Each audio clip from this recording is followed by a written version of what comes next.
Bismillahirrahmanirrahim. Assalamualaikum warahmatullahi wabarakatuh. Bismillah, alhamdulillah, wassalatu wassalamu ala habibillah Sayyidina Muhammad ibn Abdillah wa ala alihi wa sahbihi wa mawalah. Allahumma rabbi syrah lana sudurana wa yassir lana umurana wahlul 'uqdatam min alsinatina yafqahu aqwalana. Allahumma faqqihna fid din wa 'allimna at-ta'wil. Allahumma alhimna marashida umurina wa a'idhna min shururi anfusina birahmatika ya rabbal alamin. Walhamdulillahi rabbil alamin. Alhamdulillah, summa alhamdulillah. Apa khabar sahabat-sahabat semua? Selamat petang. Kita bertemu dalam pertemuan Sejarah Mekah bersama dengan saya Umar Aziz. Sebelum kita mulakan pertemuan kita, apa kata sama-sama kita perbetulkan dahulu niat. Moga-moga pertemuan kita adalah kerana Allah Subhanahu wa taala. Nawaitu ta'alluma wa ta'lim wa tadhakkura wa tadhkir wan naf'a wal intifa' wal ifadata wal istifadah wal hatha 'ala at-tamassuki bi kitabillah wa sunnati Rasulillah sallallahu alaihi wasallam wad du'a'i ila al-huda wad dalalati 'ala al-khair ibtigha'a wajhillah wa mardatihi wa qurbih wa thawabih. Amin amin ya rabbal alamin. Amin amin ya rabbal alamin. Mohon jasa sahabat-sahabat untuk bantu share, bantu untuk kongsi, bantu untuk sebar luas, dan juga tag rakan-rakan yang lain. Moga-moga lebih ramai yang beroleh manfaat insya-Allah. Allahumma salli ala Sayyidina Muhammad wa ala ali Sayyidina Muhammad. Hari ini kita dah mula masuk berkenaan tentang tajuk Masjidil Haram. Kita telah mula masuk pada tajuk berkenaan tentang Masjidil Haram. Kita telah selesai berkenaan tentang Allahumma salli ala Sayyidina Muhammad, berkenaan tentang miqat, berkenaan tentang Mekah, berkenaan tentang tanah suci ataupun tanah haram Mekah, berkenaan tentang binaan Baitullah Kaabah, dan juga beberapa perkara yang lain yang kita telah kongsikan sebelum daripada ini. Seterusnya, penulis buku mula masuk kepada tajuk tentang Masjidil Haram dan juga masjid-masjid yang berada di sekitarnya. Kata penulis buku, Masjidil Haram. Apakah yang dimaksudkan bila kita menyebut tentang Masjidil Haram? Maka kata penulis buku, yang dimaksudkan dengan Masjidil Haram sebenarnya adalah semua binaan yang meliputi Kaabah. Lalu Kaabah pun termasuk dalam Masjidil Haram, yang pada waktu itu meliputi tempat tawaf ataupun kita panggil sebagai mataf. Lalu mataf pun dikira sebagai Masjidil Haram. Kaabah, mataf, tempat tawaf, dan bangunan mahupun halaman untuk solat, semua itu dikira Masjidil Haram, termasuk meliputi semua bahagian perluasan yang bermula daripada zaman Khalifah Umar bin Khattab sampailah kepada zaman kita. Lalu semua itu dikenali sebagai Masjidil Haram. Lalu zaman kita boleh nampak kawasan Masjidil Haram dengan cara mozaik yang digunakan. Selalunya digunakan mozaik yang sama pada bahagian halaman luar, iaitu mozaik berwarna putih. Lalu ini semua dikenali sebagai Masjidil Haram. Kaabah, mataf, tempat tawaf, binaan-binaan yang mana di sekitar Kaabah dan tempat tawaf yang digunakan untuk solat. Apakah kelebihan Masjidil Haram? Maka dibawakan di sini beberapa riwayat untuk kita faham kelebihan Masjidil Haram. Yang pertama, hadis yang ada dalam Sahih Muslim yang diriwayatkan oleh Abu Dzar Al-Ghifari radhiyallahu taala anhu. Abu Dzar berkata bahawa dia pernah bertanya kepada Nabi sallallahu alaihi wasallam. Hadis riwayat Muslim. Wahai Rasulullah, masjid apakah yang dibangun mula-mula di atas muka bumi ini? Apakah masjid yang mula-mula dibina di atas muka bumi ini? Maka Nabi sallallahu alaihi wasallam menjawab, Masjidil Haram. Allahumma salli ala Sayyidina Muhammad wa ala ali Sayyidina Muhammad. Itu adalah masjid yang mula-mula dibina, sabda Nabi, iaitu Masjidil Haram. Kemudian Abu Dzar bertanya lagi, lalu apakah masjid yang kemudian selepas daripada Masjidil Haram? Maka Nabi SAW menjawab, Masjidil Aqsa. Masjid Al-Aqsa adalah masjid yang kedua selepas daripada Masjidil Haram. Maka pada waktu itu Abu Dhar bertanya lagi soalan yang ketiga, berapakah jarak di antara pembinaan keduanya? Maka Nabi SAW bersabda 40 tahun. Hadis Abu Dhar yang ada di dalam riwayat Sahih Muslim. Maka daripada sini kita nampak bahawa masjid yang mula-mula dibina adalah Masjidil Haram yang terletak di Baitullah. Itu adalah masjid yang mula-mula dibina di dunia ini dan disusuli dengan Masjid Al-Aqsa. Kemudian kata Ibnul Qayyim, yang dimaksudkan dengan pembangunan Masjid Al-Aqsa adalah pembangunan yang dilakukan oleh Nabi Ya'qub, anak kepada Nabi Ishaq, ataupun cucu kepada Nabi Ibrahim. Lalu itu yang dimaksudkan. Apakah dengan maksud pembinaan Masjid Al-Aqsa adalah 40 tahun selepas Masjidil Haram, iaitu pembinaan oleh cucu Nabi Ibrahim yang bernama Ya'qub alaihi salatu wassalam, pembinaan secara basic, secara asas, dan kemudian barulah dibesarkan dan juga ditambah dan dibuat elok oleh Nabi Sulaiman alaihi salatu wassalam. Allahumma salli ala Sayyidina Muhammad wa ala ali Sayyidina Muhammad. Lalu ahlan-ahlan kepada yang baru join, mohon jasa baik untuk bantu share, bantu untuk kongsi, bantu untuk sebar luas. Riwayat yang kedua adalah riwayat yang mana dinukilkan oleh daripada Jabir radhiyallahu taala anhu, riwayat yang ada dalam Sunan Ibnu Majah.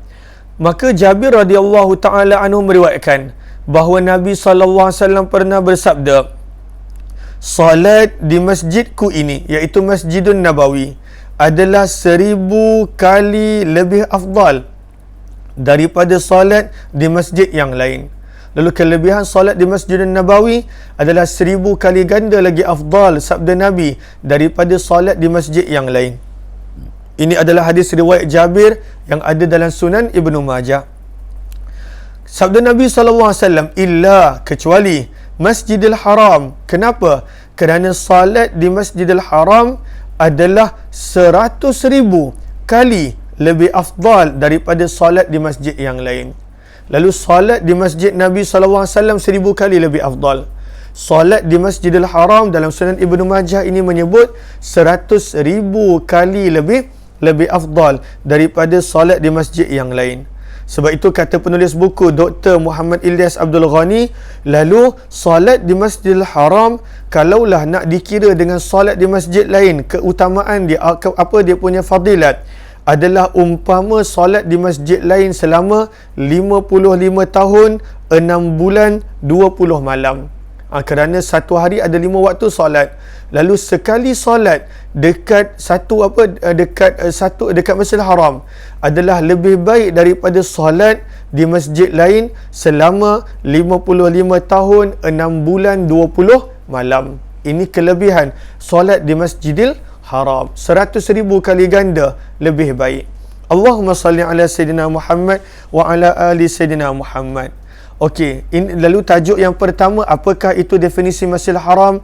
Tajuk yang kedua, kelebihan Masjidil Haram.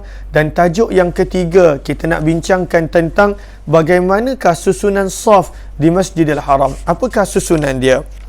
Maka kata penulis buku, pada mulanya orang salat bersama dengan imam di Masjidil Haram di kawasan Maqam Ibrahim.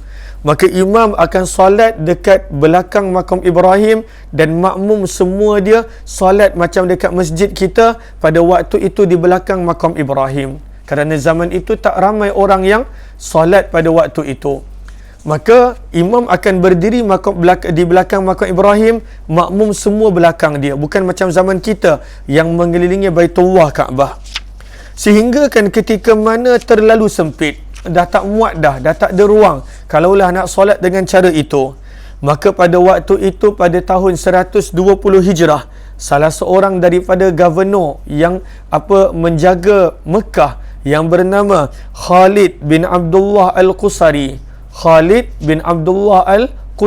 pada tahun 120 Hijrah, yang mana dia wafat pada tahun 120 Hijrah. Maka pada waktu itu dia telah menyusun barisan saf orang-orang yang salat dengan cara mengeliling Kaabah macam zaman kita.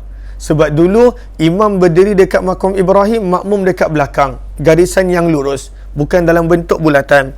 Maka Khalid bin Abdullah Al-Qusari adalah orang yang mula-mula, orang yang pertama, yang mana pada waktu itu beliau meletakkan pada waktu itu dalam bentuk keliling Baitullah dan juga Kaabah. Dan perbuatan ini mendapat persetujuan para ulama yang hidup pada waktu dan zaman itu. Sehingga kan Ibnu Jurayj ketika mana bertanya kepada Atha rahimahullahu ta'ala, dia kata, wahai Atha, kalaulah dekat Masjidil Haram ini orang yang solat sikit, manakah yang lagi afdal? Adakah pada waktu itu nak solat di belakang makam Ibrahim semua sekali, ataupun solat dalam bentuk mengelilingi Kaabah? Maka pada waktu itu kata Atha rahimahullah, iaitu mengelilingi Kaabah itu adalah lebih afdal.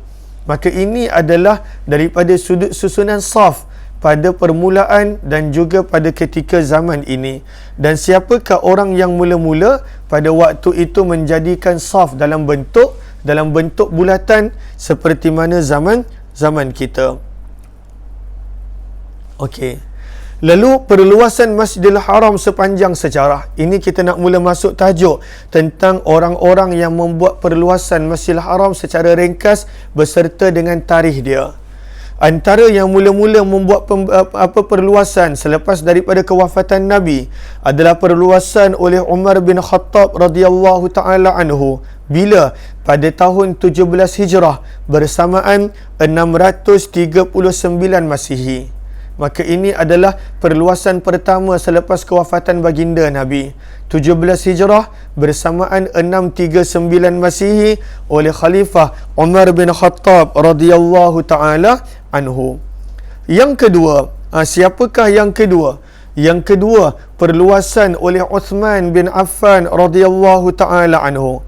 Bilakah perluasan Uthman bin Affan? Perluasan Uthman bin Affan pada tahun 26 Hijrah. Lebih kurang 10 tahun selepas perluasan Umar. Dan pada waktu itu adalah 648 Masihi. Lalu pada 26 Hijrah bersamaan 648 Masihi adalah perluasan oleh Uthman bin Affan radhiyallahu anhu. Yang ketiga yang kita banyak baca adalah perluasan oleh Khalifah Abdullah bin Zubair bila pada tahun 65 Hijrah bersamaan 685 Masihi. Maka ini perluasan oleh Abdullah bin Zubair radhiyallahu taala anhu, dan kita telah baca beliaulah orang yang mula-mula meletakkan mozaik ataupun batu marmar di sekeliling tempat tawaf. Lalu tahun 65 Hijrah bersamaan 685 Masihi. Yang keempat adalah perluasan oleh Al-Walid bin Abdul Malik, anak sulung kepada Khalifah Abdul Malik bin Marwan. Al-Walid bin Abdul Malik telah melakukan perluasan pada tahun 91 Hijrah. 91 Hijrah bersamaan dengan 709 Hijrah. Perluasan yang kelima oleh di Masjidil Haram, kita sedang sebut tentang Masjidil Haram, adalah perluasan oleh Abu Ja'far Al-Mansur daripada kerajaan Banu Abbasiyah pada tahun 137 Hijrah bersamaan dengan 755 Masihi. 137 Hijrah bersamaan 755 Masihi.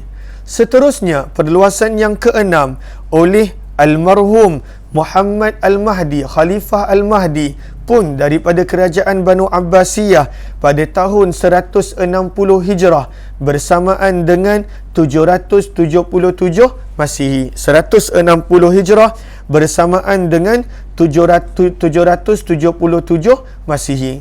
Perluasan Masjidil Haram yang berikut yang ketujuh adalah perluasan oleh almarhum Al-Mu'tadid Billah. Mim ain da ta dal dengan ta. Al-Mu'tadid Billah. Yang ini berlaku pada tahun 284 Hijrah, 284 Hijrah bersamaan dengan 897 Masihi. Yang ke-8 adalah perluasan oleh almarhum Al-Muqtadir Billah. Al-Muqtadir Billah, mim qaf ta dal dan juga ra. Al-Muqtadir Billah. Kerajaan Banu Abbasiyah, khalifah mereka banyak menggunakan nama-nama kunyah gelaran seperti ini untuk khalifah mereka. Nama mereka berbeza, namun mereka suka menggunakan gelaran-gelaran seperti Al-Muqtadir Billah, seperti Allahumma salli ala Sayyidina Muhammad Al-Muqtadir Billah. Lalu itu bukan nama dia, itu gelaran mereka sebagai khalifah pada waktu itu. Ini kebiasaan khalifah-khalifah Banu Abbasiyah. Lalu bilakah Al-Muqtadir Billah? Daripada kerajaan Banu Abbasiyah juga pada tahun 306 Hijrah. Tahun 306 Hijrah. Dan kemudian diteruskan lagi oleh khalifah-khalifah daripada kerajaan Osmaniyah dan sebagainya, sehinggalah antara perluasan yang besar-besaran pada zaman yang dekat dengan kita adalah pada tahun 1988 oleh Raja Fahad ataupun bersamaan dengan 1409 Hijrah, beberapa puluh tahun yang lalu, dan sampai ke waktu kita pembesaran itu berterusan berlaku. Pembesaran berterusan berlaku yang kita boleh lihat sampai ke zaman kita tak pernah berhenti, satu persatu pembesaran di Masjidil Haram. Apakah yang dibuat pada zaman Khalifah Umar bin Abdul Aziz daripada sudut pembesaran? Yang ini insya-Allah kita akan sambung esok. Terima kasih kepada sahabat-sahabat yang bersama. Lalu mohon jasa baik sahabat-sahabat untuk bantu share, kongsi dan juga sebar luas. Kita jumpa pada petang nanti jam 6 petang dalam program Hamba Ilahi insya-Allah. Terima kasih semua. Wabillahi taufiq wal hidayah. Assalamualaikum warahmatullahi wabarakatuh.